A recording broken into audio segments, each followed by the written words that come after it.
Hi, I'm Guha Shankar. I'm Folklife Specialist at the American Folklife Center at the Library of Congress, and I'm here at ATALM 2018 talking about how to navigate the Library of Congress's online catalog in order to access materials in the American Folklife Center at the Library of Congress. The American Folklife Center, just to give a very brief overview, is the world's premier repository for ethnographic field recordings, starting before the turn of the 19th century and all the way into the present. We specifically have, with regard to this particular project in this video, many materials containing the recorded expressions of indigenous communities across the United States and from around the world. And today what I'm going to do is to show people how to specifically navigate in very simple steps the Library of Congress's online catalog to get to the materials or get access to what materials there are that are available in the American Folklife Center. This is by no means the be-all and the end-all. It's a step towards getting researchers acquainted with, on a broad level, some of the materials that we have at the American Folklife Center. The most important step is to contact my fellow colleagues and reference staff at the American Folklife Center, and you can do that in a couple of different ways. The most direct way is to email folklife@loc.gov. That's folklife, one word, at loc.gov, and that'll get you to an research specialist who can help you dig further into the collections and determine A, what the rights and reproduction processes are and issues are with particular collections. Just parenthetically, I will note that the materials we have in our collections, we do not hold a copyright to any of them. Particularly with indigenous collections, we are very mindful and very aware of the ways in which cultural protocols and cultural sensitivities govern the use and circulation of those materials. So there are a couple of different steps that will have to be undertaken along the way, and a reference staff will help you navigate through those various processes. So to cut to the chase, let me begin by saying that what we do in terms of, if you're coming in from the outside or even from within the library's walls, the place to start is at loc.gov. That gets you to the main interface page for the Library of Congress's many different websites. And what you will do is at the Library of Congress, main web pages at loc.gov, you will see a tab below the main splash picture which says Library Catalog. If you click on that one, I'm trying to do this in a minimum number of clicks, you will then be taken to the subpage which gives you three search options: Browse, Advanced Search, and Keyword Search. My suggestion, in order to get immediately to the materials which are housed in the American Folklife Center, is to go to the Advanced Search, and that has a couple of advantages, as I will show you. When you press Advanced Search, what happens is you are taken to the fill-in drop-down form, and let us do a very simple experiment. I'm going to, for instance, search on the keyword term Sioux in the first box. And I'm going to leave the other three boxes not filled out for the moment. It's not really necessary when you're searching for a broad term like the Native community, which we're going to be dealing with. The second most important click that you want to do is to add limits. There are several kinds of limits. There's limits by location in the library, place of publication, types of material, language, and so on, as you will see. You want to go to the drop-down boxes in here, and if you scroll up just about two or so turns of the wheel, you'll get to American Folklife. There's American Folklife and American Folklife Reference Collection.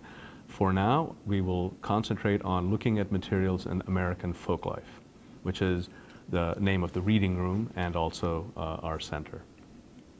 And then once you've checked that particular or highlighted that particular term, you'll go down to the bottom of the screen and hit Search. And you'll see that there are 25 records displayed per page.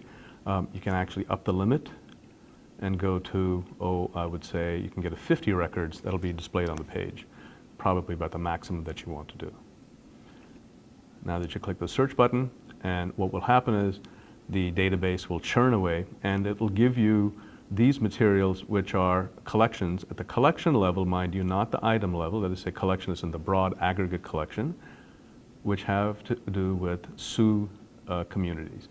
And so you will see these various materials, starting with 1977 inaugural folk dance, Alice C. Fletcher collection of Plains Indian cylinder recordings. They're organized alphabetically. Alice C. Fletcher collection of Plains Indian cylinder recordings are some of the oldest collections that we have. So let's take a look and see what happens when we click on that particular record. And what it will do is it will reveal a catalog record for this particular collection. And what it's immediately going to tell you is that the original materials, there were 100 sound cylinders. These were wax cylinder recordings made at the turn of the century or shortly before by Alice Fletcher, a noted ethnographer and field collector.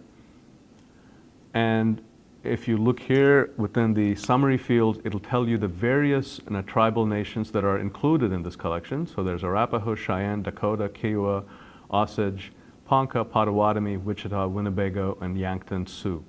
These are all made from the plains back in the period between 1890 and 1900. What it will not tell you, for instance, is, and this is where my previous caveat to talk to the research librarians, is to tell you whether or not there's a digital surrogate for this. So what you see down here, for instance, at this additional formats, it'll tell you there are preservation tape reels. When we were starting the Federal Cylinder Project in the 1970s and even earlier, the preservation format of choice was quarter-inch reel-to-reels. It may very well be the case that we have those reel-to-reels already accessible and available for you were you to come to the American Folklife Center. And it's also possible that if you put a request in ahead of time, we may be able to have those materials digitized and waiting for you in digital form when you do access them in the Library of Congress.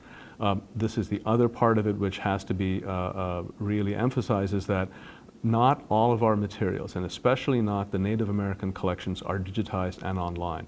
That is simply because we do not put up everything online without consent and collaboration with Native American communities in particular, because of the sovereign nation status that they enjoy vis-a-vis the American federal government, the United States federal government.